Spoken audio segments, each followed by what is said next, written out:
बडनेरा येथील आठवडी बाजारात उघडपणे अवैध जुगार आणि सुट्ट्याचा बाजार सुरू असल्याची माहिती समोर आली आहे।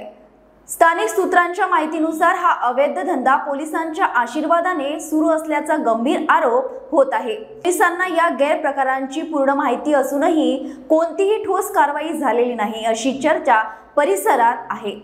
बडनेरा आठवडी बाजारात वरली मटका यासारख्या जुगार आणि सुट्ट्यांचा नावाखाली बेकायदेशीर व्यवसाय जोरात सुरू आहेत।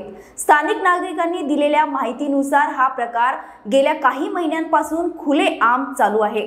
बाजारात येणाऱ्या नागरिकांना आणि विशेषतः तरुणांना या अवैध धंद्यांचा विळखा पडत असल्याने सामाजिक वातावरणावर विपरीत परिणाम होत आहे।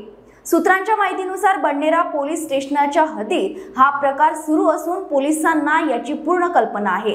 तरीही कोणतीही कारवाई न झाल्याने पोलीस जाणीवपूर्वक याकडे कानडोळा करत आहेत असल्याची शक्यता व्यक्त होत आहे। नागरिकांनी तर पोलिसांच्या सहमतीनेच हा धंदा फोफावत असल्याचा थेट आरोप केला आहे।